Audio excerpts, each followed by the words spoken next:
का युग साइंस का युग है।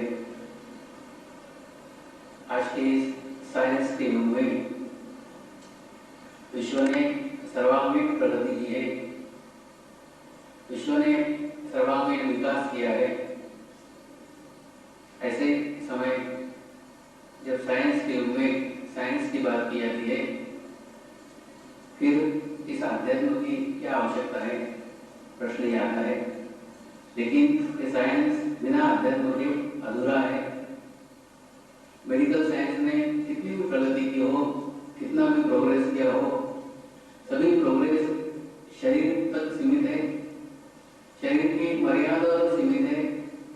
सारे मेडिकल साइंस में शरीर विज्ञान का अध्ययन किया जाता है, शरीर का अध्ययन किया जाता है और मानव मात्र की समस्याएं वैचारिक हैं, मानव मात्र की समस्याएं मानसिक है। जब तक मानसिक समस्याओं का हल नहीं होता तब तक बीमारियों पे कंट्रोल नहीं हो सकता है। शरीर विज्ञान को समझने के लिए विचारों का विज्ञान समझना आवश्यक है। आज मेडिकल साइंस ने इतनी उन्नति की है, इतना प्रोग्रेस किया है, फिर भी आज तक ऐसी कोई टैबलेट नहीं बनी, ऐसा कोई इंजेक्शन नहीं बना जो मनुष्य के विचारों को बंद कर दे। आपको एक इंजेक्शन देके बेहोश किया जा सकता है, आपको एक गोली देके नींद आ सकती है, लेकिन आपके विचारों पर नियंत्रण नहीं हो सकता। तो विचारों पर नियंत्रण करने के लिए आपको प्रभु के शरण में ही जाना होगा, इसके अलावा और कोई उपाय नहीं है। इसलिए आपको ध्यान करना पड़ेगा, आपको मेडिटेशन करना पड़ेगा। जब ध्यान की बात आती है, जब योग की बात आती है, तो साधारणतः यह अर्थ लगाया जाता है कि योग करना यानी घर परिवार छोड़ के जंगलों में जाके संन्यास लेना, ये सीधा अर्थ योग से लगाया जाता है। पहली बात तो इसमें इस प्रकार का कुछ भी नहीं है, ऐसा कुछ नहीं है। आपको कुछ भी छोड़ने का नहीं है, आपको पकड़ के रखने की आवश्यकता नहीं है, जो छोड़ने की आवश्यकता पड़े।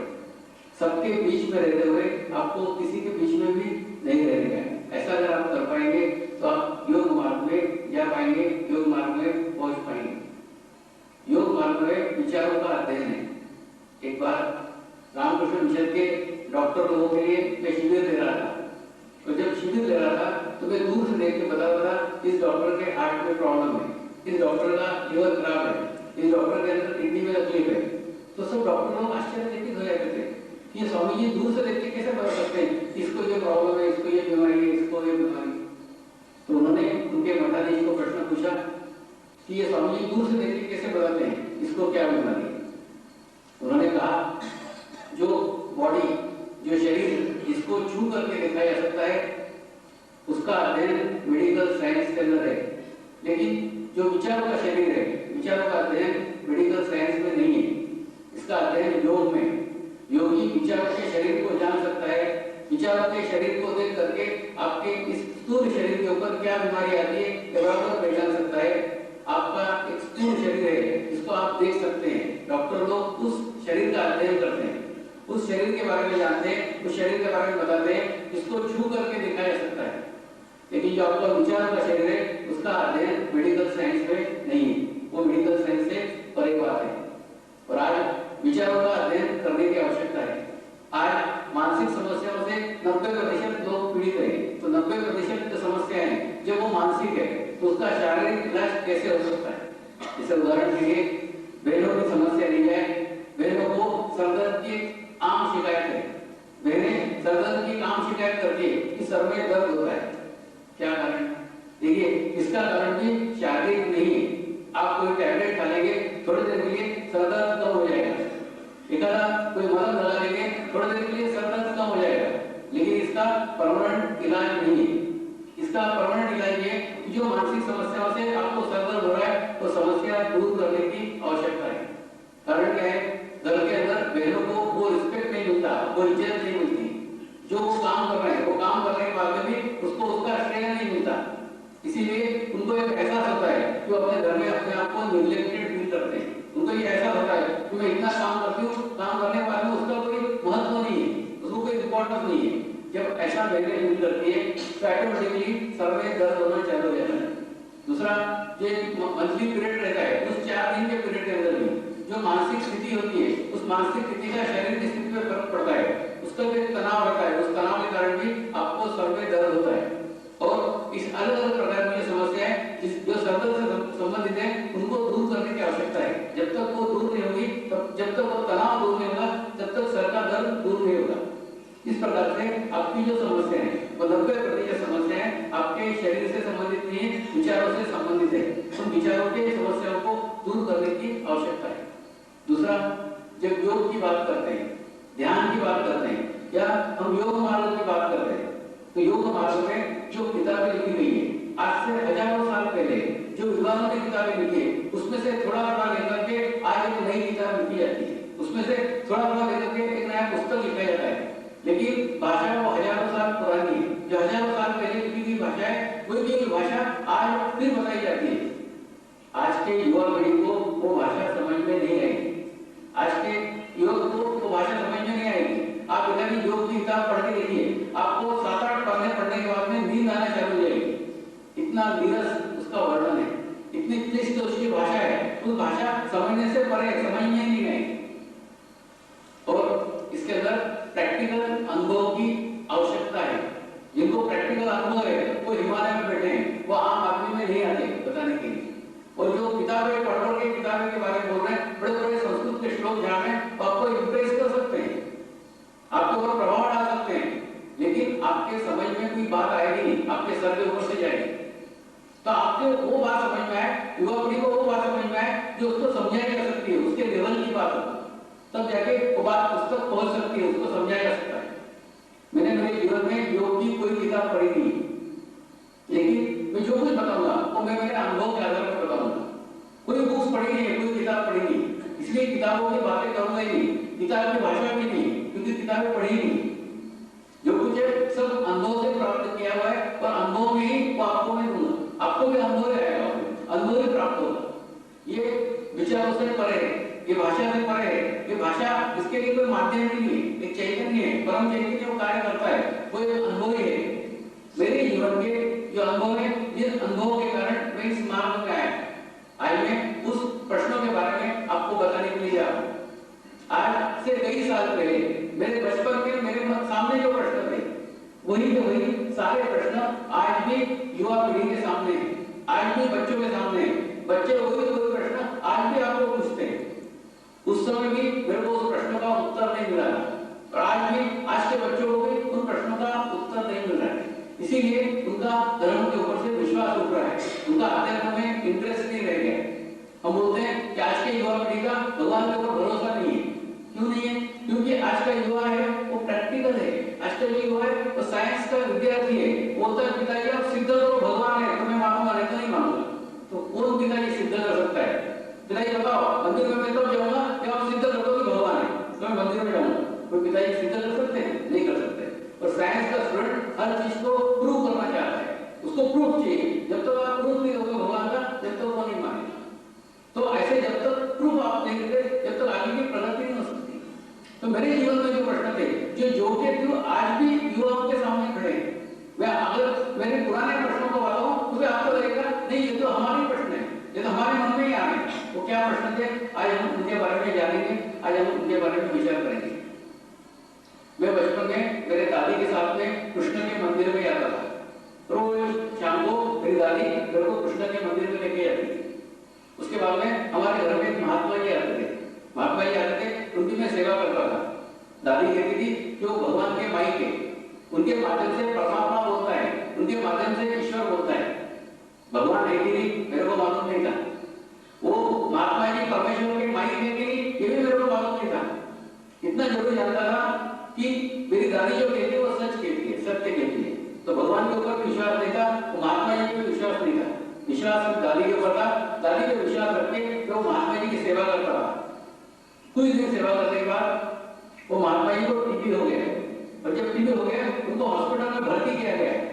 और जब हॉस्पिटल में भर्ती किया गया तो दादी ने मेरे को डब्बा दिया, जब अपने महात्मा जी एडमिट है, उनको टीबी हो गया तो वो डब्बा दे के आओ। तो डब्बा तो बाजू में रखा, मैंने प्रश्न पूछा, दादी तू बोलती है वो परमात्मा का माइक है, उसके माध्यम से परमात्मा बोलता है, तो भगवान अपने माइक को भी अच्छा नहीं रखता। जैसे आपके गांव में अटल बिहारी वाजपेयी आएंगे तो वो सबसे पहले अपने माइक को अच्छा रखेंगे, तो उनकी बात आप तक पहुंच सकती है। अगर ये महात्मा जी माइक है तो भगवान अपने माइक को क्यों नहीं अच्छा रखता? इसमें से तो मेरे मन में दो प्रश्न उठ रहे हैं, या तो भगवान है ही नहीं, या ये महात्मा जी भगवान का माइक नहीं है।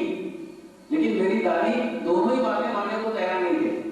ये भी मानने को तैयार नहीं थे कि भगवान नहीं है, और ये भी मानने को तैयार नहीं थे कि ये महात्मा जी भगवान के माइक नहीं है। मेरा ये कहना था, जब उनका कनेक्शन परमेश्वर के साथ में तो उनको ये बीमारी क्यों हुई? मेरे दादी के पास में इसका कोई उत्तर नहीं था।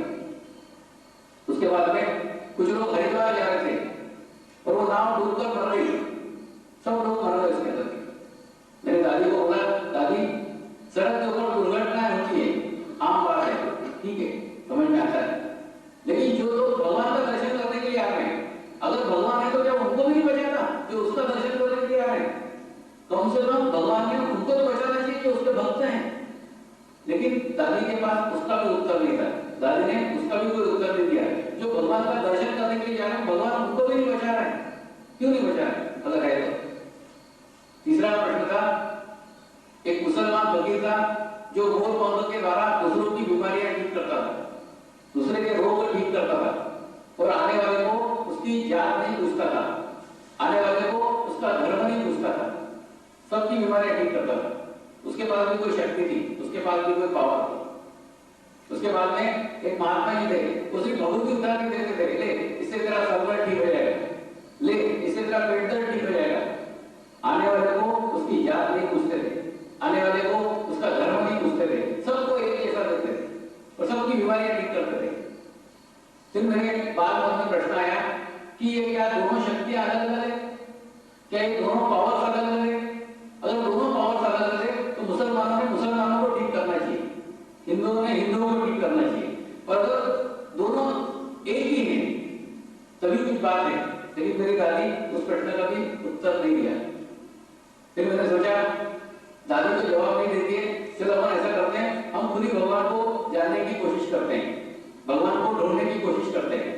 तो रोज कृष्ण के मंदिर में जाता था, कृष्ण के एकदम चिपक करके मूर्ति के पास में पंडित जी बैठते थे, पुजारी जी बैठते थे। मैंने सोचा कि भगवान के सबसे करीब रहते हैं, सबसे पास में रहते हैं, चलो इनसे दोस्ती की है, इनके मार्फत भगवान तक पहुंचा जाए, इनको माध्यम बना करके भगवान तक हम पहुंचते हैं, ऐसी कोशिश करने का विचार बना। लेकिन ये भ्रम भी दूसरे दिन टूट गया। दूसरे दिन सत्यनारायण की पूजा करने के लिए वही पुजारी जी हमारे घर आए थे, और मेरे दादाजी से 51 रुपये या 101 रुपये दो अभी झगड़ा करने लगे। जब मैंने बोला कि भगवान के पास में बैठा हुआ आदमी इतना लालची है तो भगवान कितना लालची हो, तो सबसे पास में कृष्ण के एकदम पास में खड़े रहते हैं, जब ये इतने लालची है तो भगवान कितना लालची होगा? भगवान कुछ नहीं है, ये सब पूरी कल्पना है। ये मन में मेरे विचार थे, यही प्रश्न आज की युवा पीढ़ी भी आपसे पूछ रही है, लेकिन इन प्रश्नों के उत्तर आपको भी देने नहीं आ रहे, मेरे को भी नहीं मिले, लेकिन ये सब प्रश्नों के उत्तर मेरे को इस योग मार्ग में मिले।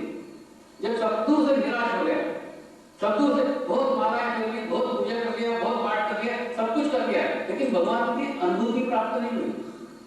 उस अनुभूति को प्राप्त करने के लिए अनेकों तीर्थ क्षेत्रों में गया हूं, अनेकों मंदिरों में गया हूं, अनेकों महात्माओं के पास में गया हूं, सबके जाने के बाद में सेटिस्फेक्शन नहीं हुआ, सबके जगह जाने के बाद में संतुष्टि नहीं हुई, फिर भी ढूंढता रहा, और बाद में जाके एक जगह स्थित हो गया और ये जाना कि परमेश्वर मेरे अंदर ही विद्यमान है। जब तक परमेश्वर को आप किसी स्वामी के अंदर, परमेश्वर को आप किसी मूर्ति के अंदर, परमेश्वर को आप किसी मंदिर में ढूंढते रहोगे, आपका अंत हो जाएगा, आपके खोज का अंत नहीं होगा। परमेश्वर बाहर नहीं है, परमेश्वर आपके अंदर ही है, भीतर ही छुपा हुआ है। तो परमेश्वर को जानने के लिए सबसे पहले आपको अंदर की ओर झांकना पड़ेगा, और जब अंदर की ओर झांका तो देखा कि परमात्मा अपने अंदर ही विद्यमान है, और परमात्मा की अनुभूति होने के बाद में वो चीज प्राप्त हुई, वो स्थिति प्राप्त हुई जो स्थिति का वर्णन नहीं किया जा सकता है। आज मैं आपको उसी अनुभूति की बात बताने के लिए जा रहा हूं। देखिए, ब्राह्मण को ब्राह्मण देवता कहते थे, समाज में ब्राह्मणों का बहुत आदर था, ब्राह्मणों का बहुत रिस्पेक्ट था। कौन सी ऐसी बात थी जिसके कारण ब्राह्मणों का आदर किया जाता था, ब्राह्मणों का रिस्पेक्ट किया जाता था? कौन सी ऐसी चीज थी जो ब्राह्मणों के पास थी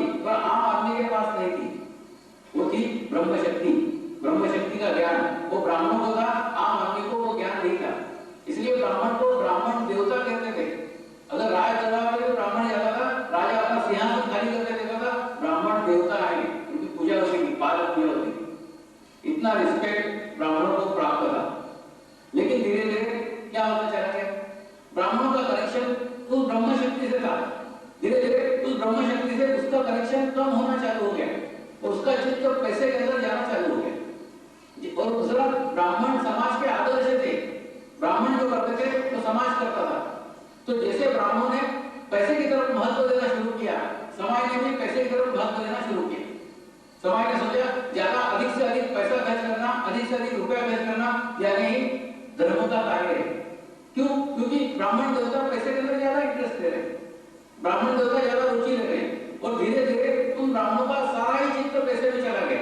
और जब सारा चित्त पैसे में चला गया तो उस ब्रह्म शक्ति के ऊपर से पूरा ही चित्त हट गया, पूरा ही अटेंशन हट गया, और ब्राह्मण शक्ति विहीन हो गए। ब्राह्मणों के पास में कोई शक्ति नहीं रह गई, कोई पावर नहीं रह गई, और इज्जत जो थी, रिस्पेक्ट था ब्राह्मणों का, उस शक्ति के कारण था। जब वो शक्ति समाप्त हो गई तो ब्राह्मण की कौन सी कुछ परक रह गई? कोई कुछ परक नहीं रह गई। कुछ परक उस शक्ति की थी, वो शक्ति समाप्त होने के बाद में सब कुछ समाप्त हो गया। तो वो जो शक्ति थी वो कुंडली शक्ति थी। ब्राह्मणों की कुंडली शक्ति जागृत थी, जागृत थी, इसीलिए ब्राह्मण को और पक्षी को द्विज कहते थे। ब्राह्मण जब अपने माँ के पेट से निकलता था, उसका पहला जन्म होता था, उसके बाद में जब उसका उपनयन संस्कार होता था, उसका थ्रेड सेरेमनी होता था, तब उसका दूसरा जन्म होता था। उसके सर के ऊपर हाथ रखते थे, हाथ रख के उसके कुंडली को जागृत करते थे। लेकिन अभी भी उपनयन संस्कार होता है, अभी भी थ्रेड सेरेमनी होता है, लेकिन अभी सिर्फ दिखावा है। किसी ब्राह्मण में इतनी शक्ति नहीं कि किसी के सर के ऊपर हाथ रख के दूसरे की कुंडली जागृत करे, तो उसका कोई सेकंड बर्थ नहीं होता, दूसरा जन्म नहीं होता, लेकिन पहले होता था। उसी प्रकार से पक्षी के भी दो जन्म होते हैं। पक्षी जब अंडे के रूप में मां के पेट से निकलता है, उसका पहला जन्म, अंडे में से जब बच्चा निकलता है तो उसका दूसरा जन्म। इसलिए ब्राह्मण को और पक्षी को द्विज कहा गया है। कि ब्राह्मण के भी दो जन्म होते हैं, पक्षी के भी दो जन्म होते हैं, द्विज कहा गया है। वही शक्ति की बात आज मैं आपको कहने के लिए जा रहा हूं। वो शक्ति प्रत्येक मानव मात्रा में, देखिए परमेश्वर ने जो भी चीज दी है वो चीज एक समान रूप में दी है, सबको दी हुई। ऐसा नहीं कि हिंदुओं को दी, मुसलमानों को नहीं दी, या औरतों को दी, आदमियों को नहीं दी, सबको एक जैसा दिया है। परमेश्वर की विशेषता है, परमेश्वर हर जगह एक जैसा देता है, समान देता है, कोई भेदभाव नहीं है, कोई पार्शियलिटी नहीं है उसके लाइन। दूसरा, निःशुल्क देता है। आपको कान देते समय परमेश्वर ने आपसे कुछ पैसे नहीं लिए थे, आपको नाक देते हुए परमेश्वर ने आपको कुछ पैसे नहीं लिए थे। परमेश्वर जो कुछ देता है एक समान देता है और निःशुल्क देता है, उसका पैसे का कोई व्यवहार नहीं है। परमेश्वर के राज्य में पैसे का कोई व्यवहार ही नहीं है। तो वो जो शक्ति है, उस शक्ति के बारे में आज हम थोड़ा सा जानेंगे, उस शक्ति के बारे में आज हम थोड़ा सा विचार करेंगे। पिताजी के जो पिताजी थे राजा जनक, उनको विदेही कहा जाता था। उनको कहा जाता था, उनका ब्रह्म शक्ति के साथ में सदैव कनेक्शन है, उनका परमात्मा से सदैव कनेक्शन बना रहता है। एक बार नारद मुनि उनके दरबार में गए तो राजा जनक राज सिंहासन के ऊपर बैठे हुए थे, सामने नर्तकियां नाच रही थी, इधर वाद्य वृंद बज रहा था, ऐसे ऐशो आराम में वो बैठे हुए थे। नारद जी गए, नारद जी ने उनको कहा, आपको विदेही क्यों कहते हैं? आप तो पूर्ण ऐश्वर्य को भोग रहे हो, इधर नर्तकियां नाच रही, इधर वाद्य वृंद बज रहा है, राज सिंहासन के ऊपर बैठे हो और आपको बोलते हैं विदेही हो। आपका कनेक्शन परमात्मा के साथ में है, ये कैसा है जरा बताओ ना, मेरे तो कुछ समझ में नहीं आ रहा। तो उन्होंने नारद मुनि को एक कटोरी दी, उसमें पूरा दूध भरा हुआ था, और नारद मुनि को कहा, ये कटोरी लेके तुम तीनों लोगों में घूमते रहो और शाम को वापस आना, और अगर तुम्हारी कटोरी थोड़ी सी भी छलक गई, दूध थोड़ा सा भी गिर गया, तो मैं नहीं बताऊंगा तुमको कि मेरे को विदेही क्यों कहते हैं। ऐसा दिन भर आज घूम के आना। तो नारद मुनि तीनों लोगों में घूमते रहे, तो उसके बाद में शाम को जब वापस आए, तो उन्होंने बिल्कुल भी दूध नहीं छलकाया था। उन्होंने बोला, देखो आपने कहा था ना मैंने दूध को बिल्कुल नहीं छलकाया है, अब आप बताओ कि आपको विदेही क्यों कहते हैं। राजा जनक ने नारद जी को पूछा, पहले बताइए दिन भर में आपने क्या क्या देखा? तो बोले कुछ नहीं देखा, दूध देखा और कटोरी देखी, क्योंकि अगर दूध छलक जाता तो आपने बताया ना आपको विदेही क्यों कहते हैं। तो बोले बेटे नारद, मेरी भी यही स्थिति है, मेरा कनेक्शन परमात्मा के पास रहता है, तो नर्तकियां नाच रही उधर ध्यान नहीं है, इधर वाद्य वृंद बज रहा है इधर ध्यान नहीं है, कनेक्शन परमेश्वर से सतत रहता है, जैसा मेरा कटोरी और दूध के अंदर था। तो तीनों लोगों में घूम रहा था, लेकिन तूने कुछ नहीं देखा, कटोरी देख के दूध देखा, इसीलिए उनको विदेही कहते थे। उनका कनेक्शन परमात्मा के साथ सदैव था। लेकिन उस समय ये प्रथा थी, एक गुरु अपने जीवन काल में अपनी कुंडली शक्ति सिर्फ एक व्यक्ति को देता था, एक तो देखा था उसने नचिकेता नामक एक व्यक्ति को जागृति कर दी थी, एक शिष्य को अपनी पूरे पावर दे दिए थे, पूरी शक्ति दे दी थी। नचिकेता की बात बाद में करेंगे, लेकिन अब आगे की बात आपको बताता हूँ। उसके बाद में संत ज्ञानेश्वर महाराष्ट्र में हुए, उन्होंने सबसे पहली बार ज्ञानेश्वरी में लिखा है कुंडली नामक एक शक्ति अपने शरीर में रहती है और वो जागरूक होने के बाद में शरीर की कांति हो जाती है, शरीर के रोग ठीक हो जाते हैं, आपके जीवन की सब समस्याएं दूर हो जाती है, सब प्रॉब्लम दूर हो जाते हैं। कैसे जागरूक करते हैं उसके बारे में उन्होंने कुछ नहीं लिखा, लेकिन उन्होंने दोहा लिखा था, देवाचार्य उभा क्षणवरी येणे मुक्ति करी साधिनी। मतलब परमात्मा के दरवाजे जाके तू 10 मिनट बैठ जा, तेरे को मोक्ष की प्राप्ति होगी, तेरे को परमात्मा की प्राप्ति होगी। मनुष्य बहुत चतुर है, मनुष्य हर दफे शॉर्टकट निकालता है। मनुष्य ने क्या रास्ता निकाला, जो ईंट पत्थर का बना हुआ मंदिर है, उस मंदिर के दरवाजे जाके रोज बैठना, इधर उधर की चर्चाएं करना, इधर उधर की गप्पे मारना और अपने घर आना। मैं तो रोज मंदिर जा ही रहा हूँ, मेरे को तो मोक्ष मिलने वाला है, मैं तो रोज मंदिर जाने वाला हूँ, मेरे को तो परमात्मा मिलने वाला है। लेकिन उन्होंने उस ईंट पत्थर के मंदिर को मंदिर कहा ही नहीं था। संत ज्ञानेश्वर ने कहा था, आपका जो बॉडी है, आपका जो शरीर है, आपका शरीर ही परमेश्वर का मंदिर है। और अगर आप मंदिर के दरवाजे जाकर बैठोगे, यानी आपका शरीर का जो तालु भाग है, इस तालु भाग पर अगर आप 10 मिनट रोज जाकर बैठोगे तो आपका कनेक्शन परमात्मा के साथ हो जाएगा। अब ये यहाँ पे जाके बैठना है क्या? यहाँ पे जाके बैठना मतलब ऐसे स्थिति में बैठना जिस स्थिति में आपको कोई विचार न हो। देखिए, इधर अपनी चंद्र नाड़ी होती है, इधर सूर्य नाड़ी होती है। जब आप भूतकाल के बारे में सोचते हैं तो आपका चित्त चंद्र नाड़ी में होता है। जब आप भविष्यकाल के बारे में सोचते हैं तो आपका चित्त सूर्य नाड़ी में रहता है और परमेश्वर बीच के नाड़ी में। तो जब तक आप बीच में नहीं आएंगे, निर्विचारता की स्थिति में नहीं आएंगे, तब तक आपका परमेश्वर के साथ कोई कनेक्शन नहीं है, परमात्मा के साथ कोई संबंध नहीं। आप कितने घंटे भी पूजा करते हो, उससे कुछ लेना देना नहीं। मेरे भाई का कृष्ण का मंदिर है मुंबई के अंदर, वो 5 घंटे पूजा करता है। सवेरे 5 बजे उठता है, 5 बजे से कृष्ण भगवान के पूजा में लगा रहता है, सवेरे 10 बजे तक उसकी पूजा चलती रहती। सब मूर्तियों को धोएगा, आगे करेगा, उसके कपड़े बदलेगा। उसके बाद में एक दिन रात को ऐसे चर्चा करने के लिए बैठे, मैंने पूछा, भैया तू 5 घंटे पूजा करता है, सवेरे 5 बजे से तेरी पूजा चलती है और सवेरे 10 बजे तक चलती है, 5 घंटे की पूजा में तेरे को निर्विचारिता कितने देर मिलती है? उसने पूछा, निर्विचारिता किस चिड़िया का नाम है? इसको निर्विचारिता कहते हैं। मैंने उसको बोला, एक ऐसी स्थिति जब तेरे मन में भूतकाल के कोई विचार न हो, एक ऐसी स्थिति जब तेरे मन में भविष्यकाल के कोई विचार न हो। तो थोड़ी देर सोचता रहा, बाद में बोला, ऐसी तो स्थिति कभी नहीं रहती है। जब कृष्ण को तिलक करता हूँ तब भी मैं सोचता हूँ मेरे जवान लड़की के लिए लड़का ढूंढने गोरले में जाऊँ के ठाणे में। मतलब 5 घंटे के पूजा में मंत्र चल रहे हैं, 5 घंटे के पूजा में श्लोक चल रहे हैं और 5 घंटे वो विचार भी कर रहा है। मैंने उसको बोला, तेरा पूजा व्यर्थ है, तेरा परमेश्वर से कुछ संबंध नहीं। तू जब तक तू निर्विचार में नहीं जाता तब तक तेरा भगवान के साथ कुछ संबंध नहीं। तो पूजा करना एक सशक्त माध्यम है, ऐसा नहीं कि मैं पूजा के विरोध में हूँ। पूजा एक सशक्त माध्यम है निर्विचार स्थिति पाने का। एक उस स्थिति को पाने के लिए आपको प्रयत्न करना पड़ेगा। देखिए, जैसे घर का जो मुखिया रहता है, घर का मुखिया जोर से चिल्ला के कहता है, मैं पूजा करने के लिए जा रहा हूँ। वो लोगों को नहीं कहते रहता है, घर के सदस्यों को नहीं बोलते रहता है, वो अपनी मानसिक तैयारी करते रहता है कि मैं पूजा करने के लिए जा रहा हूँ। उसके बाद में रेशम के वस्त्र पहनेगा, लकड़ी के पटिये पर बैठेगा और सब एक ही उद्देश्य, ये सब कुछ मैं परमेश्वर के लिए कर रहा हूँ। स्टेप बाय स्टेप कर्मबद्ध लयबद्ध तरीके से पूजा करता है। उसके बाद में चंदन घिसता है, चंदन घिसने के बाद में फिर एक मूर्ति को नीचे लाता है, पानी से धोता है, दूध से धोता है, पानी से धोता है, फिर स्वच्छ करके पोंछ करके रखता है। उसको चंदन लगाता है, हल्दी कुंकू लगाता है, उसके बाद में कपूर जलाता है, अगरबत्ती जलाता है, प्रसाद दिखाता है और बाद में फूल चढ़ा करके आरती करता है, जय देव जय देव जय देव। तो थोड़े क्षण के लिए क्यों ना हो, उस मनुष्य को निर्विचारता की स्थिति प्राप्त हो जाती है, क्योंकि पूजा एक सशक्त माध्यम है, क्रमबद्ध तरीके से, लयबद्ध तरीके से, इसके बाद ये, इसके बाद ये, इसके बाद ये, इसके बाद ये, और सब कुछ परमेश्वर के लिए, एक ही उद्देश्य, एक ही दर्शन। ये सब कुछ परमेश्वर के लिए कर रहा हूँ और क्रमबद्ध तरीके से कर रहा हूँ, लयबद्ध तरीके से कर रहा हूँ।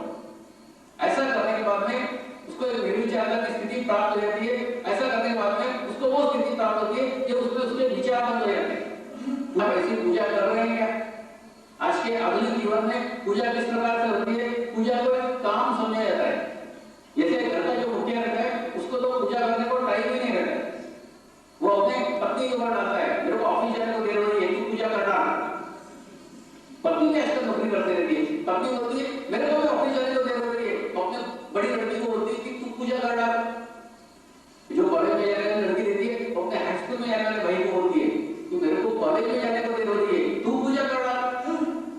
और जो हाई स्कूल में जाने वाला भाई होता है वो ऊपर अपने छोटे भाई को देखता है, उसको बोलता है कि मेरे को हाई स्कूल में जाने को देर हो रही है, तू पूजा कर डाल। फिर छोटा वाला भाई कहता है मेरे से तो छोटा कोई नहीं है, मेरे को ही करना पड़ेगी। सब भगवान को देखा खड़खड़ खड़खड़ खड़खड़ होता है पर रहता है। मतलब निर्विचारता, एकाग्रता, लयबद्धता, क्रमबद्धता ये सब बाकी रह जाती है, उसका उद्देश्य समाप्त हो जाता है और वो पूजा एक सशक्त माध्यम है तो सब कुछ छूट जाता है। जिस प्रकार से घर की बहनें बात ऐसी करती है, बर्तन मान डाल, कपड़े धो डाल, पूजा कर डाल, मतलब बर्तन मारने में वो भगवान की पूजा करने में कोई अंतर नहीं है, वो घर का एक काम है। इस प्रकार से अगर आप पूजा को देखोगे तो कभी भी निर्विचार का स्थिति आपको प्राप्त ही नहीं होगा। संत ज्ञानेश्वर ने कहा है आपके अंदर ही परमेश्वर है, आपका शरीर ही मंदिर है, उस मंदिर के तालु वहां पे अगर जाकर आप बैठोगे, दरवाजे पे अगर आप जाकर बैठोगे तो आपका कनेक्शन परमात्मा के साथ हो जाएगा। आप अपने छाती पे हाथ रख के पूछिए अपने आप को, ऐसी स्थिति आपको मिलती है क्या? जब माला पहले बैठते हो ना तो सबसे ज्यादा विचार आते हैं। मैं बर्मा में गया था, वहां पे एक बुद्ध मंदिर के अंदर बहुत सारी बहनों को देख के मेडिटेशन करा रहे थे, ध्यान करा रहे थे। उसके बाद में शाम को एक बहन को पूछा, भाई तो तू जो 2 घंटे ध्यान करने के लिए बैठी थी, तेरा ध्यान लग रहा था क्या? तेरे विचार बंद हो रहे थे क्या? बोले स्वामी जी जब खेत में गोभी काटते हो ना तो बिल्कुल विचार नहीं आते, वो जब माला फेरते तो खूब विचार आते। उसने सचमुच कबूल किया और सत्य बात यही है, जब आप माला करने के लिए बैठते हो तो आपका शरीर कुछ काम नहीं करते रहता है और आप निर्विचार स्थिति जाने के लिए आप माला करते हो, लेकिन आपको अत्यधिक विचार तब आते हैं जब आप माला करते हो। इस प्रकार से ये भी एक सशक्त माध्यम है, लेकिन आप उसको कितना अच्छे से कर पा रहे हो ये देखिए। आपको निर्विचार स्थिति मिल रहा है कि नहीं मिल रही, इसका एनालिसिस करो, वो देखना आवश्यक है। अगर मिल रही है तो आपका कनेक्शन परमात्मा के साथ है, नहीं तो नहीं। उसके बाद में विवेकानंद ने इसके ऊपर लिखा, कुंडली शक्ति 3 प्रकार से जागृत हो सकती है। कुंडली शक्ति 3 प्रकार से जग सकती है। पहला एक माध्यम बताया कि आप किसी भी भगवान का 15 साल तक जाप करो, अगर 15 साल तक जाप करोगे आपकी कुंडली जागृत हो जाएगी। कुछ ऐसे गुरु रहते हैं, वो गुरु सबसे पहले आपकी श्रद्धा अपने ऊपर बिठा लेंगे और बिठाने के बाद में आपको छोटा सा मंत्र देंगे राम। ऐसे राम के महत्व को शब्दों को आप ज्यादा महत्व नहीं करिए, लेकिन राम नाम को कम महत्व देंगे आप जो गुरु ने गुरु मंत्र दिया है। ऐसा करके आप राम राम राम करते जाओगे और जैसे राम के नाम के ऊपर आपका मन केंद्रित होना चालू हो जाएगा, आपके भूतकाल के विचार बंद हो जाएंगे, आपके भविष्यकाल के विचार बंद हो जाएंगे और आपके राम के नाम के कारण आपका मन केंद्रित होकर बीच के नाड़ी में आ जाएगा, मध्य नाड़ी में आ जाएगा। और जब मध्य नाड़ी में आप 15 साल तक रहोगे तब आपकी कुंडली शक्ति जागृत हो जाएगी। ये एक माध्यम है, एक तरीका है जागृति करने का। दूसरा माध्यम है आप योगासन के क्लासेस अटेंड करो। 7-8 साल तक अगर आप योगासन करते हैं तो 7-8 साल के बाद में आपकी कुंडली जागृत हो जाएगी, आपको निर्विचार का स्थिति प्राप्त हो जाएगी। और तीसरा माध्यम है सद्गुरु का संग। अगर ये सद्गुरु आपके लिए इच्छा करे, आपके लिए प्रार्थना मात्र करे, उसके प्रार्थना मात्र से ही जागृति हो जाती है। ये अपना माध्यम तीसरा है। मेरे को भी मेरे गुरु ने दिया है, वे भी आपको मेरे को आपको देने के लिए दिया है, तो सिर्फ मैं आपके लिए प्रार्थना करूंगा, आपके लिए प्रेरणा करूंगा, आपको वो स्थिति प्राप्त हो जाएगी। उसके बाद में मुक्तानंद जी ने उसके ऊपर लिखा हुआ है कि मनुष्य के शरीर में कुंडली नामक एक शक्ति होती है। जब वो बहिर्मुख रहती है तो उससे आपके हृदय का स्पंदन होता है, आपके श्वास प्रश्वास गतिमान होते हैं। और जब अंतर्मुख रहती है तो वो सुप्त अवस्था में सोई हुई रहती है। उस शक्ति को जागरूक करने का सबसे आसान मार्ग है किसी सद्गुरु का संग। कोई महापुरुष, कोई सद्गुरु आपके लिए प्रार्थना कर दे, आपको स्पर्श कर दे, उसके स्पर्श मात्र से कुंडली जागृत हो जाती है। उसके बाद इतनी शक्ति रहती है, इतनी पावर रहती है कि आपकी जागृति सहज ही हो जाती है, आसानी हो जाती है। अपना ये मार्ग है, ये तीसरा मार्ग है। अब सवाल ये आता है, आप बोलोगे इतने साल के बाद में जागृति की क्या आवश्यकता है? क्योंकि जब आप आपके माँ के गर्भों में थे, बहनें बोलती है जीव पड़ गया, जीव पड़ गया, उस समय आपको कुंडली शक्ति प्राप्त हुई है। आपके सहस्त्रार से आइए और सभी चक्रों से गुजरते हुए नीचे त्रिकोणाकार अस्थि के अंदर जाके बैठ गई। अब आप बोलोगे इतने सालों के बाद तो उसकी जागृति की क्या आवश्यकता है, उसको जगाने की क्या आवश्यकता है? तो जगाने की आवश्यकता क्या है, आज हम उसके बारे में विचार करेंगे। सब चीजों की आवश्यकता रहती है, उसके बिना कोई कुछ नहीं करता। तो सबसे पहली आवश्यकता रहती है, जैसे आप ध्यान करोगे, ध्यान करने के बाद में कुंडली शक्ति सभी चक्रों से गुजरते हुए ऊपर जाएगी, सहस्त्रार तक पहुंचेगी। और जब कुंडली शक्ति सहस्त्रार तक पहुंचेगी, आप देखेंगे आपके शरीर के सभी चक्र कार्यान्वित हो जाएंगे, आपके शरीर के सब चक्र स्ट्रांग हो जाएंगे, आपके शरीर के सब चक्र पवित्र हो जाएंगे। उसके बाद में वो बराबर व्यवस्थित घूमना चालू होगा। और जैसे ही घूमना चालू होगा, सबसे पहले आप एक तंदुरुस्त व्यक्ति रहेंगे, आप एक स्वस्थ व्यक्ति रहेंगे। मेरे बचपन का जो प्रश्न था, महात्मा जी बीमार हुए, उन महात्मा जी का परमेश्वर के साथ कुछ संबंध नहीं था। अगर उनका कनेक्शन परमेश्वर के साथ होता तो उनके सब चक्र अच्छे होते, उनके सब चक्र स्ट्रांग होते, उनको कोई भी प्रकार की कोई बीमारी नहीं होती। आप अपना डायबिटीज आज चेक करा लीजिए, आप अपना बीपी चेक कराइए, 8 दिन के बाद आप ही आपके रिजल्ट देखिए, मेडिकल रिपोर्ट आपको बताएगी 8 दिन के शिविर में क्या होता है। 309 का डायबिटीज 106 हो जाता है, तो लोग पागल तरीके शिविर में जाना चालू करते हैं। डॉक्टर बोलते हैं आप टैबलेट लेना बंद करो, आप शिविर अटेंड करो, ये डायबिटीज इतना कम हो सकता है। तो ये शरीर विज्ञान से परे चीज है, ये आपके विचारों का विज्ञान है। तो जब आपका कुंडली शक्ति जागृत होता है, सबसे पहला फायदा होता है आप निरोगी व्यक्ति होते हैं, आपको कोई भी बीमारी नहीं होती।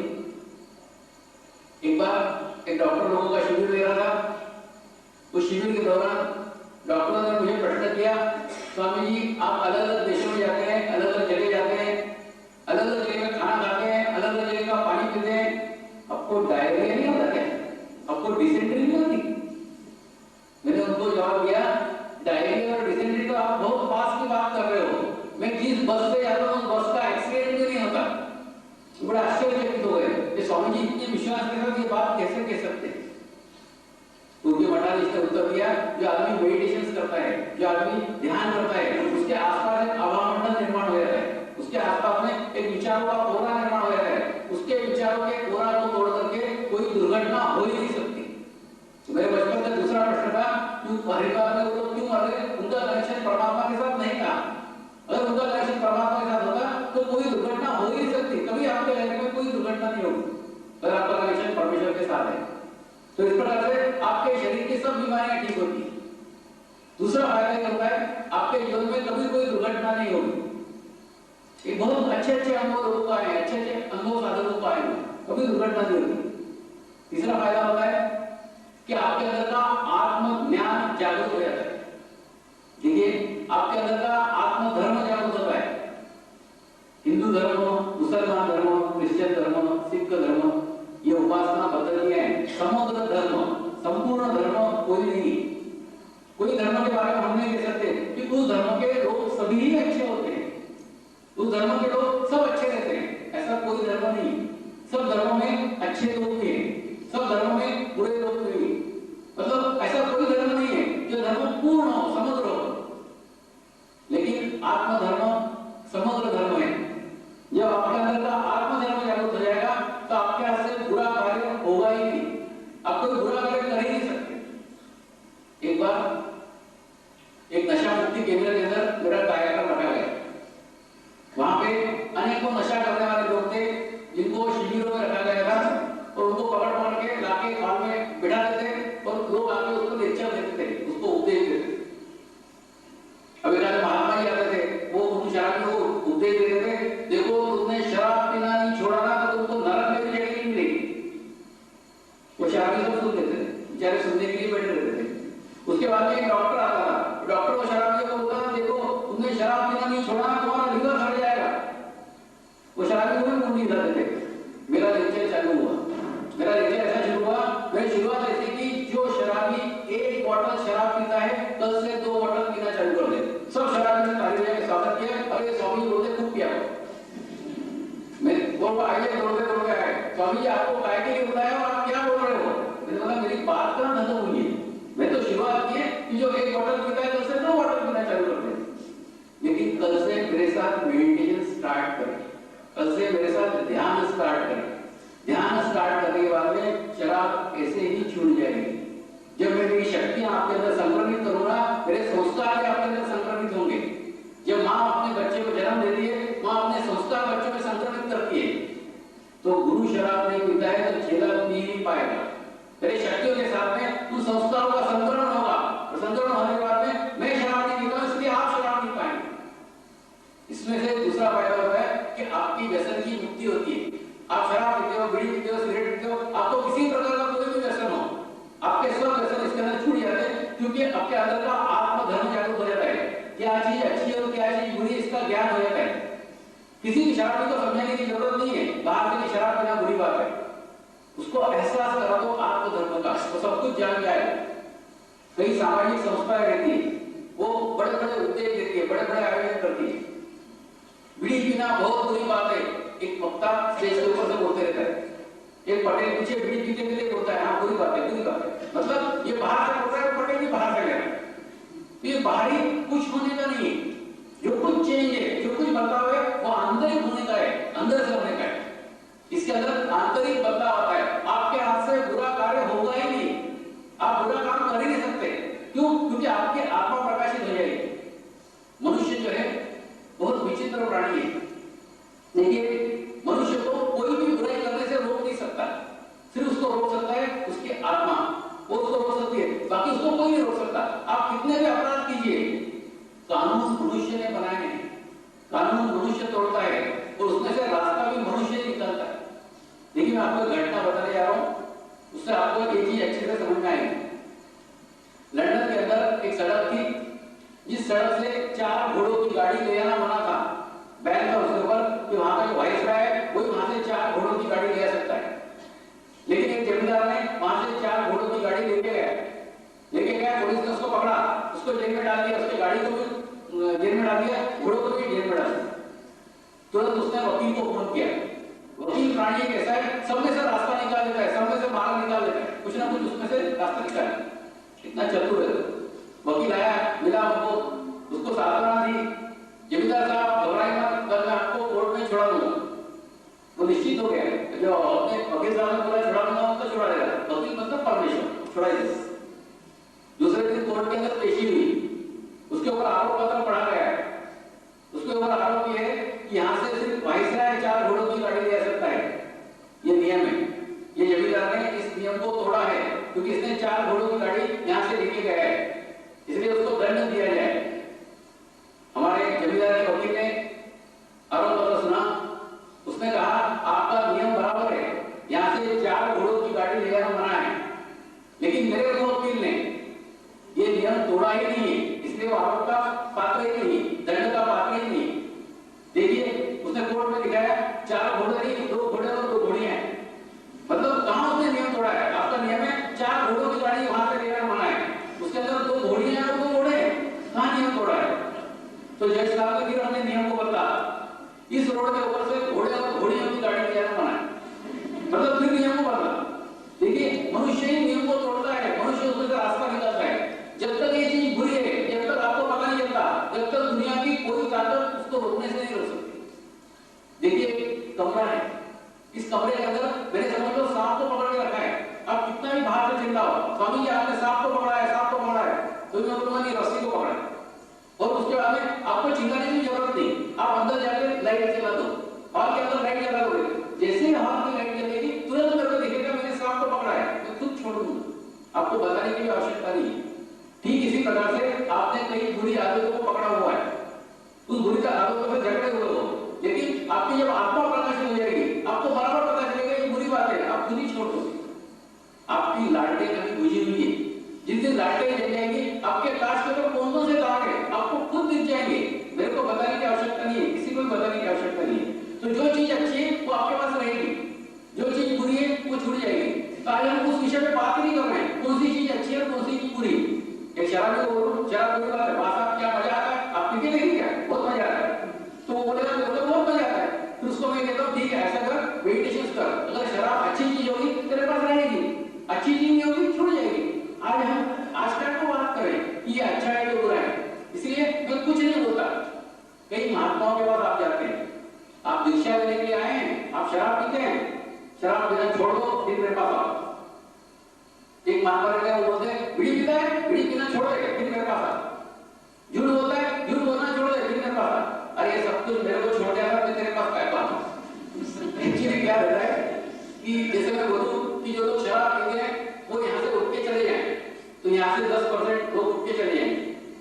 मैं बोलूंगा जो बीड़ी पीता है वो उठ के चले जाए और 25% उठ के चले जाए। फिर मैं बोलता हूँ जो झूठ बोलता है वो भी चला जाए, पूरा हाल ही खाली हो जाए। जब यहाँ पे कोई रहेगा ही नहीं तो मैं किसको लेक्चर दूंगा? तो कहने वाला आप दारू पीते हो, रात को दारू पिया करो, शाम को मेडिटेशन किया करो। आप बीड़ी पीते हो, रात को बीड़ी पिया करो, शाम को मेडिटेशन किया करो। आप जैसे भी हो वैसे ध्यान करो, मेडिटेशन करो। मेडिटेशन करने के बाद में बुरी चीजें दूर हो जाएगी। ऐसे ही कुंडली शक्ति के बारे में भ्रामक कल्पना है। कुंडली शक्ति ऐसी होती है वैसी होती है, कुछ नहीं है। कुंडली शक्ति पार्वती है। पार्वती आपकी माँ है। देखिए माँ ही दुनिया में कैसी है, जो आपके दोषों के साथ आपको ग्रहण कर सकती है, आपके अच्छाई के साथ आपको ग्रहण कर सकती है, उतने ही आपके दोषों के साथ ग्रहण कर सकती है। इसलिए कुंडली माँ के शरण में आप आइए। आने के पश्चात ऑटोमेटिकली आपके पास जो बुरे व्यसन है वो खुद छूट जाएंगे। उससे कुछ विचार करने की आवश्यकता नहीं, जो अच्छा है वो रह जाएगा। जैसे माँ के गोद में बच्चा जाता है, कितना भी गंदा हो उसके बराबर वो कपड़े साफ करेगी, हाथ पैर पोछेगी, हाथ पैर धोएगी, उसको स्वच्छ करेगी, पवित्र करेगी। ठीक उसी प्रकार से ये कुंडली की माँ है, पार्वती है। इसके गोद में जैसे आप जाके बैठेंगे ऑटोमेटिकली आपकी सब बुरी बातें छूट जाएंगी। तो आज हम उस बुरी बातों पे क्यों विचार करें? आपके पास अच्छी बातें रहने वाली है, बुरी बातें ऑटोमेटिकली छूट जाएगी। इसलिए दूसरा फायदा होता है कि आपका आत्मधर्म जागृत होता है। आपको कोई भी व्यसन हो, आप बीड़ी पीते हैं, शराब पीते हैं, आपके सब व्यसन छूट जाएंगे। आप करके देखिए, हम भी करके देखिए जाएंगे तो भी छूट जाएंगे। तीसरा फायदा होता है आपके मन की एकाग्रता बढ़ती है। देखिए मन की एकाग्रता बढ़ती है, एकाग्रता बढ़ती है तो जिस समय आप जो कार्य कर रहे हैं उस समय वो वही कार्य करेंगे। होता क्या है, हम कार्य नहीं करते रहते हैं। जैसे मैं ये सिखाने के लिए उनको जाता हूँ तो मुझे बहुत बुरा लगता है, लोग बोलते हैं ये ध्यान तो क्या बूढ़ों में करने की चीज है। अरे बूढ़े के जीवन में कुछ नहीं रह गया है, वो मृत्यु की प्रतीक्षा कर रहा है, उसके जीवन में कोई लक्ष्य नहीं है, कोई टारगेट नहीं है। तो वो ध्यान में आके क्या करेगा? वो एक शांति साथ अपने मृत्यु को वर्ण कर सकता है। लेकिन अगर एक युवा आता है, एक तरुण आता है, उसके सामने पूरा जीवन का लक्ष्य है, वो पढ़ाई करेगा तो पूर्ण एकाग्रता के साथ करेगा। वो भूतकाल के अपने विचार छोड़ेगा, भविष्यकाल के अपने विचार छोड़ेगा, वो जो कुछ करेगा एकाग्रता के साथ करेगा। तो जब एकाग्रता के साथ जो भी कार्य करेगा वो सफल होगा, सक्सेसफुल होगा। देखिए जो कुछ कार्य आप एकाग्रता से करते हैं उसमें परमात्मा की शक्ति निर्माण हो जाती है, चित्त शक्ति निर्माण हो जाती है, वही परमेश्वर की शक्ति है। एक बार मैं सातारा गया था। सातारा के एक राजमहल में बहुत अच्छे अच्छे पेंटिंग्स लगे हुए हैं। वहां पे एक मोनालिसा की पेंटिंग लगी हुई थी। उस मोनालिसा की पेंटिंग में से ठंडा ठंडा चैतन्य आ रहा, ठंडा ठंडा वाइब्रेशन आ रहा। मैंने लोगों को दिखाया, देखो उसमें से कितना चैतन्य आ रहा है, कितना वाइब्रेशन आ रहा है। ये कोई भगवान की तस्वीर नहीं है, ये किसी धर्म से संबंधित नहीं है, कोई देवता की तस्वीर नहीं है, लेकिन फिर भी इसमें चैतन्य आ रहा है, इसमें से वाइब्रेशन आ रहा है। क्या कारण है? कारण यही था कि जिसने उसको बनाया था उसने पूरे एकाग्रता से बनाया था, पूरी चित्त शक्ति उसमें डाली थी, और वो चित्त शक्ति परमात्मा की शक्ति है, इसलिए उसमें से चैतन्य आ रहा था, उसमें से वाइब्रेशन आ रहा था। तो जब कोई कार्य आप पूर्ण एकाग्रता से करते हैं उसके अंदर एक चैतन्य शक्ति निर्माण होती है, और चैतन्य शक्ति निर्माण होने के बाद में वो विश्व में एकदम प्रसिद्ध हो जाती है। मोनालिसा की तस्वीर पूरे वर्ल्ड के अंदर, पूरे दुनिया के अंदर फेमस है। क्यों? क्योंकि उसके अंदर चैतन्य है, उसके अंदर वाइब्रेशन है। देखिए अब जैसे आपको बहनों के हिसाब से बताता हूँ, एक रमा चाची, आप बोलते हैं रमा चाची जो अचार बनाती है उतना अच्छा अचार कोई बना ही नहीं सकता। क्या कारण? कारण ये जब आप रमा चाची के साथ में बाजार में जाती है, वो जो आम खरीदते हैं वही आम आप खरीदती है, उसके बाद में जैसा वो मसाला खरीदती है वैसे मसाला आप भी खरीदती है। और ये सब कुछ करने के बावजूद आपके हाथ के बने हुए अचार में वो स्वाद ही नहीं आता है जो रमा चाची के अचार में आता है। क्या कारण? कारण यही है कि आप बार बार तारीफ कर करके उसका विश्वास जगा देते हैं। रमा चाची आप जैसा अचार बनाती है वैसा अचार कोई बना ही नहीं सकता।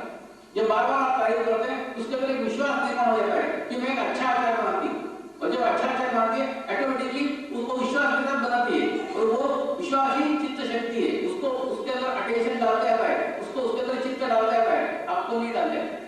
इसलिए रमा चाची के अचार के अंदर स्वाद है, आपके अचार के अंदर नहीं। तो वो जो डालती है उसको चित्त शक्ति बोलते हैं, उसको चैतन्य शक्ति बोलते हैं, उसको परमात्मा शक्ति बोलते हैं। वो अगर आपको किसी भी कार्य में डालते आना सीख गए तो आप जो कुछ कार्य करेंगे वो सर्वश्रेष्ठ कार्य होगा, सबसे अच्छा कार्य होगा, क्योंकि उसके अंदर आपने परमात्मा की शक्ति को डाला है। तो इस प्रकार से अगर आप मेडिटेशन करते हैं, अगर आप ध्यान करते हैं तो आपके मन की एकाग्रता बढ़ती है। स्ट्रांग हो जाती है, आपकी चित्त शक्ति पवित्र हो जाती है। आप जो बोलोगे वैसा होगा, अब तो बोलोगे ऐसा होना चाहिए, ऐसा ही होगा। एक शब्द ना इधर होगा ना एक शब्द उधर होगा।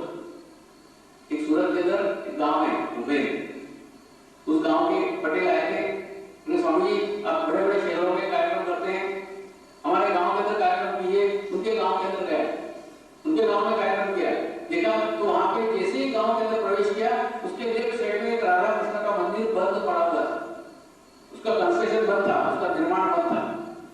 पूछा क्यों पटेल, पैसे की कमी है, क्यों बंद हुआ? बोले स्वामी पता नहीं क्या हो गया, इंजीनियर के और कॉन्ट्रैक्टर के झगड़े चल रहे हैं, उन झगड़ों के अंदर एक काम बंद पड़ा हुआ है। उसके बाद में मैंने कुछ नहीं कहा, एक एक दिन एक एक दिशा को स्वच्छ किया, एक एक दिन एक एक दिशा को पवित्र किया। एक दिन पूर्व में गया, एक दिन पश्चिम में गया, एक दिन उत्तर में गया, एक दिन दक्षिण में गया। ऐसे चारों दिशाओं को स्वच्छ करने के बाद, चारों दिशाओं को पवित्र करने के बाद पांचवें दिन उस मंदिर में बैठकर ध्यान किया और परमेश्वर से प्रार्थना की जो कुछ बाधाएं है वो दूर हो। और जैसे ही प्रार्थना की ठंडा ठंडा चैतन्य आने लग गया, ठंडा ठंडा वाइब्रेशन आने लग गया। मैंने आगे पटेल को बताया 24 घंटे के अंदर ये मंदिर का निर्माण कार्य फिर से शुरू होगा। उसको बड़ा आश्चर्य लगा, स्वामी ये कैसे हो सकता है, ये तो 1.5 साल से बंद पड़ा है, इंजीनियर बड़ौदा में रहता है और कॉन्ट्रैक्टर अहमदाबाद में रहता है, कैसा उनका तालमेल होगा, कैसे शुरू होगा? बोला ये तो नहीं मेरे को मालूम, लेकिन ये काम 24 घंटे के अंदर शुरू हो जाए। और आश्चर्य, शाम को कॉन्ट्रैक्टर कर लेके आ गया तो मंदिर का कार्य चालू हो गया। मतलब देखिए उस प्रार्थना के अंदर शक्ति है, लेकिन वो विश्वास होना चाहिए। जो विश्वास से मैं प्रार्थना करता हूँ उसी विश्वास से आप प्रार्थना करें, आपके प्रार्थना में शक्ति है। आप जो प्रेयर करेंगे, जो प्रार्थना करेंगे वो फलीभूत होगी। अब आपके जीवन में देखते हैं कई बार आप अम्मा माता के मंदिर में आते, तो मंदिर में आते उस समय स्वार्थ रहता है मेरी लड़की की शादी जल्दी हो जाए, ऐसा सोच के उस मंदिर में आते। उसके बाद मंदिर में दर्शन करते समय भी यही प्रार्थना करते हैं कि मेरी लड़की की शादी जल्दी हो जाए। और उसके बाद में फिर आप मन्नत मांगते हैं कि अगर मेरी लड़की की शादी हो गई तो इतना इतना तुमको चढ़ावा करूंगा। उसके बाद में आपके लड़की की शादी हो जाती है, तो लड़की की शादी हो जाने के बाद में आप वहां जाके चढ़ावा चढ़ाते हैं। ये क्या प्रकार है? प्रकार ये है तो अम्मा माता के मंदिर के अंदर इतना चैतन्य रहता है, इतना वाइब्रेशन रहता है कि जैसे आप उसके सानिध्य में जाते हैं आप निर्विचार की स्थिति में वैसे ही पहुंच जाते हैं। और निर्विचार की स्थिति में पहुंचने के बाद में, ध्यान की स्थिति में पहुंचने के बाद में आप जो भी प्रार्थना करोगे वो कबूल की जाएगी। लेकिन रोज अम्मा माता के मंदिर नहीं जाया जा सकता। उसके लिए अम्मा माता का मंदिर आपको आपके शरीर में निर्माण करना पड़ेगा। आपका शरीर में जो सहस्त्रार है, इस सहस्त्रार चक्र में जब आप ध्यान रखेंगे तो वो मंदिर आपके अंदर निर्माण होगा। उसके बाद में आप जो प्रार्थना करेंगे वो फलीभूत होगी। इसलिए मैं कहता हूँ आपको आपके जीवन में कोई समस्या ही नहीं होगी। आप कल्पना कीजिए, आप जो इच्छा करेंगे वो होगी। आपकी हॉटलाइन परमेश्वर से जुड़ी रहती है। जब आप निर्विचार स्थिति में रहते हैं आपका कनेक्शन परमेश्वर के साथ रहेगा। लेकिन वो कनेक्शन करने के लिए आपको ध्यान करना पड़ेगा, वो कनेक्शन करने के लिए आपको मेडिटेशन करना पड़ेगा। इस प्रकार से इस अलग अलग प्रकार के फायदे होते हैं। सबसे बड़ा फायदा होता है आपकी बीमारियां ठीक होती है। दूसरा फायदा होता है आपके व्यसन छूट जाते हैं। तीसरा फायदा होता है आपकी मन की एकाग्रता बढ़ती है। चौथा फायदा होता है आपकी चित्त शक्ति स्ट्रांग होती है। लेकिन इन सब फायदों के लिए इस मार्ग में मत आओ, आप सिर्फ ईश्वर प्राप्ति के लिए इस मार्ग में आओ। बाकी सब कुछ चीजें आपको ऐसे ही मिल जाएगी, बाय प्रोडक्ट के रूप में मिल जाएगी। उसके लिए प्रयत्न करने की आवश्यकता नहीं है। आप सिर्फ ध्यान करेंगे, मेडिटेशन करेंगे, ये सब कुछ चीजें प्राप्त हो जाएगी। किसी पर्पस से इस मार्ग में मत आओ। जैसे मैंने किसी उद्देश्य से आपके साथ दोस्ती की तो उद्देश्य पूर्ण होने के बाद में अपनी दोस्ती भी समाप्त हो जाएगी। इसलिए कोई उद्देश्य से दोस्ती मत करो। परमेश्वर से जब दोस्ती करो तो आपके मन में कोई उद्देश्य नहीं होना चाहिए। विश्वास भाव से दोस्ती करो। ऐसे जब आप दोस्ती करेंगे तो आप उसके पूर्णत्व को प्राप्त कर सकते हैं। अन्यथा आप कोई उद्देश्य से दोस्ती करते हैं तो आपका उद्देश्य पूर्ण होने के बाद में आपका कनेक्शन परमेश्वर के साथ टूट जाएगा। आसाम के अंदर एक बहुत बड़े महात्मा जी, उनका 90 साल का उम्र है, 90 साल का एज है। उनको 4 सिद्धियां प्राप्त थी और 4 सिद्धियां प्राप्त होने के बाद में पूरे आसाम के अंदर उनको बहुत आदर दिया जाता था, रिस्पेक्ट दिया जाता था। एक बार मेरे को मिलने के लिए आए, बोले स्वामी जी ये सब सिद्धियां तो प्राप्त कर ली लेकिन मैंने मेरे लिए कुछ नहीं किया, लोगों को भला किया है। मेरी इच्छा है कि आप मेरी कुंडली शक्ति जागरूक कर दो, मैं मेरे लिए कोई ध्यान करना चाहता हूँ। उनको बताया अगर मैं आपको जागरूक करूंगा तो आपकी चारों सिद्धियां चली जाएंगी, चारों पावर चले जाएंगे। इस कीमत के ऊपर अगर आपको जागरूक चाहिए तो कर सकता हूँ। तो वास्तव में जैसे उनकी जागृति की उनकी चारों सिद्धियां चली गई, चारों पावर चले गए। क्या कारण था? कारण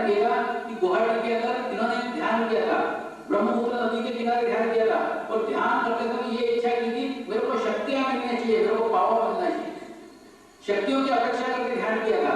तो कुछ ऐसे सिद्ध महात्मा थे जिनको उनके जीवन काल में सिद्धियां तो प्राप्त हो गई, लेकिन शरीर समाप्त हो गया था। उनकी मृत आत्माएं वातावरण में घूम रही थी, वो सिद्ध आत्माएं वातावरण में घूम रही थी, वो चारों आत्माएं आके इनके अंदर बैठ गई, क्योंकि इनके पास शरीर था और शक्ति नहीं थी। उनके पास शक्तियां थी लेकिन शरीर नहीं था।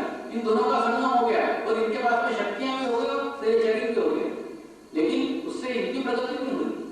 इसलिए उन्होंने सिर्फ शक्तियां पाने के लिए प्रार्थना की थी, शक्तियां पाने के लिए मेडिटेशन किया था, उनको शक्तियां मिली। आप सिर्फ ईश्वर प्राप्ति के लिए करिए, ईश्वर प्राप्ति के लिए अगर आप ध्यान करेंगे आपको बाकी सब कुछ चीजें मिलेगी, कुछ मांगने की आवश्यकता नहीं, कुछ लेने की आवश्यकता नहीं, ये सब कुछ आपको इसी के अंदर प्राप्त हो जाए। और आपको कुछ करने का नहीं, सिर्फ आपके शरीर को यहाँ लाके रखने का, बाकी जो कुछ कार्य तो सब ईश्वर की कृपा हो जाएगा। आपको कुछ करने का नहीं, कोई एक्सरसाइज नहीं है, कुछ नहीं, कुछ नहीं। दूसरा, यहाँ पे दो बातें कहने के लिए आया। एक तो यहाँ पे मैंने कोई भगवान की तस्वीर नहीं रखी, कोई भगवान का फोटो नहीं रखा है, कोई भगवान की मूर्ति नहीं रखी, मैं पूरी फ्रेम पूरी रखूंगी, पूरी फ्रेम खाली रखूंगी। क्यों? क्योंकि मैं आपके श्रद्धा को वृद्धिगत करने के लिए आया। समझ लो, मैंने यहाँ पे गणेश जी की मूर्ति रखी, फिर जो आपको प्राप्त होगा आप बोलेंगे स्वामी जी के वहां गणेश जी की मूर्ति थी ना, इसलिए मेडिटेशन होता था, ध्यान होता था। अब गणेश जी की मूर्ति नहीं है ना, इसलिए नहीं हो रहा है। उसके बाद आप गणेश जी की मूर्ति भी ले आएंगे, फिर कंडीशनिंग, ये वो मूर्ति नहीं है जो स्वामी जी ने रखी थी, इसलिए मैंने कोई रखा ही नहीं है। आपको एक ऐसे कंक्रीट तैयार कर रहा हूँ, आपकी नींव ऐसी डाल रहा हूँ कि आपको कोई माध्यम की आवश्यकता नहीं है। 8 दिन के अंदर आपको जो कुछ प्राप्त होगा आपको आपके अंदर से प्राप्त होने वाला है। फिर आप जिस भगवान को मानते हैं, समझ लो मैंने गणेश जी की तस्वीर रखी, हो सकता है कोई कृष्ण को मानता हो, कोई शिव को मानता हो, कोई राम को मानता हो, सबके आराध्य देव अलग अलग है। तो मैं आपके श्रद्धा स्थान को डिस्टर्ब करने के लिए नहीं आया। आप जिस पे श्रद्धा रखते हैं आप उस पे श्रद्धा रखिए, लेकिन मेरी फ्रेम पूरी रखी हुई, इसमें कुछ आवश्यकता नहीं है कोई माध्यम की। बिना माध्यम से ही आपको सब कुछ प्राप्त हो जाएगा, क्योंकि आप स्वयं ही माध्यम है, परमेश्वर आपके अंदर है। इसकी अनुभूति करने के लिए यहाँ पे मैंने कोई परमेश्वर की तस्वीर नहीं रखी। दूसरा, ये पूर्णतः कार्यक्रम निःशुल्क है, इसके लिए आपसे कोई प्रवेश भी नहीं ली जाएगी, आपसे कुछ एंट्री भी नहीं ली जाएगी। क्यों? क्योंकि परमात्मा के राज्य में जो कुछ मिलता है वो फ्री है। मैंने आपको बताया था, मेरे को भी एग्री मिला हुआ है, मैं भी आपको एग्री दे रहा हूँ, क्योंकि परमेश्वर की दी हुई चीज में पैसे का व्यापार नहीं होता, व्यवसाय नहीं होता है। ये समझ लो, आपको कोई बीमारी है, मैं बोलूंगा लाओ 100 रुपए दो, कभी एक ऐसा ताबीज बना के देता हूँ, उससे आपकी सब बीमारियां ठीक हो जाएगी। तो समझ लीजिए वो व्यवसाय है, समझ लीजिए वो व्यापार है, क्योंकि 100 रुपए में मैं काली की शक्ति को बेच नहीं सकता, 100 रुपए में आप काली की शक्ति को खरीद नहीं सकते। ये शुद्ध व्यवसाय है, शुद्ध व्यापार है। तो परमेश्वर के राज्य में पैसे का कोई रोल नहीं, इसलिए ये कार्यक्रम पूर्णतः निःशुल्क है। इसके अंदर जो कुछ है वो परमेश्वर की कृपा के अंदर आपको प्राप्त होने वाला है। अब आपको उसके अंदर सहभाग लेने के लिए, आपको उसको कुछ प्राप्त करने के लिए दो चीजें करना पड़ेगी, दो बातें करना पड़ेगी वो आपको करने की। सबसे पहली बात, आपके अंदर जो कुछ नॉलेज है, आपके अंदर जो कुछ ज्ञान है, अभी तक भगवान के नाम पे आपने जो कुछ किया हुआ है, जो कुछ आपके पास ज्ञान है, वो सब छोड़ के 8 दिन के लिए आइए, उसको 7 महीने के बाद आइए। ये तो वही ज्ञान अहंकार के रूप में बीच में आ गया है। देखिए, जैसे एक आधी किताब है, उस किताब को अगर आपने सरासर वजह से एक बार देख लिया तो दोबारा उस किताब को कभी भी नहीं खोलोगे। कोई बोलेगा पढ़ो ना, बोले पढ़ी हुई, जबकि पढ़ी हुई नहीं है, सिर्फ देखी है आपने। इसलिए ऐसी जो कुछ चीज करते हैं, जो ज्ञान आपको बिना अनुभूति के मिलता है, वो अहंकार का निर्माण करता है। मैं भी इंग्लैंड गया था, तो इंग्लैंड के अंदर जब एक योग का कार्यक्रम देने लग गया तो बोले कुंडलिनी मालूम है ना, चक्र मालूम है ना, मतलब हर चीज हमको मालूम है, क्योंकि उन्होंने किताबें पढ़ी हुई है। मैंने बोला तुमने किताबें पढ़ा हुआ है, तुमको अनुभव तो है नहीं। मैं अनुभूति कराने के लिए आया हूँ, मैं किताबों की बात ही नहीं कर रहा हूँ। जब अनुभूति कराई तो वो देखते थे, तो कहना मतलब ये जो किताबी ज्ञान है ये पूरा ज्ञान है, आप उस ज्ञान को लेके यहाँ पे मत आइए, क्योंकि वो ज्ञान अहंकार के रूप में आपको एकाग्र नहीं होने देगा। एक बहुत बड़े विद्वान है, डॉक्टर है, कुंडली शक्ति पे 35 सालों से किताबें लिख रहे हैं। एक बार जब मेरे को मिलने के लिए आए तो कुछ प्रश्न पूछ रहे थे, उसके कुछ उत्तर दिए। वो हर बार जब भी मिलने के लिए आते थे कुछ ना कुछ प्रश्न लेके आते थे, कुछ ना कुछ उत्तर सुन के जाते थे, लेकिन कभी भी एकाग्रता नहीं होती थी। एक दिन थोड़ी दोस्ती हो गई उनसे, मैंने उनको रिक्वेस्ट की, डॉक्टर साहब एक रिक्वेस्ट है, क्या कल अंगूठा छाप बन के आ सकते हो क्या? तो हंसने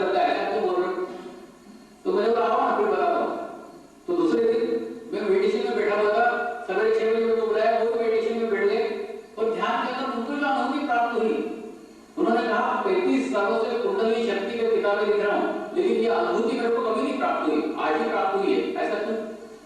मैंने उनको कहा आप कार लेके आते हैं, कार से मेरे घर में भी घुस जाते हैं, कार बाहर खड़ी करते हैं और पैदल पैदल घर में आते हैं।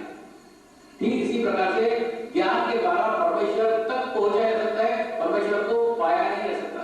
अगर आपको परमेश्वर को पाना है, परमेश्वर की अनुभूति पाना है, सब ज्ञान सब नॉलेज छोड़ के ही छोटा बालक बन के आइए, छोटा बच्चा बन के आइए, छोटा बच्चा बन के आइए। रहेगा आपके अंदर का जो ज्ञान है सब कुछ छोड़ के एक छोटा बच्चा मतलब लेने के लिए आतुर है, नया ज्ञान लेने को तैयार है, ऐसे छोटे बालक बन के आइए, तब आप नई चीज को पूर्णतः से ग्रहण करेंगे। जैसे गणित की 4 पद्धतियां आपको मालूम है, लेकिन जब आप 5वीं पद्धति सीखने के लिए आते हैं तो क्या करते हैं, चारों पद्धतियों को छोड़ देते हैं और 5वीं को सीखते हैं। उसके बाद में फिर आप टैली करते हैं, कौन सी पद्धति अच्छी है, कौन सी पद्धति नहीं है, जो अच्छी लगती है वो करते हैं, जो अच्छी नहीं लगती है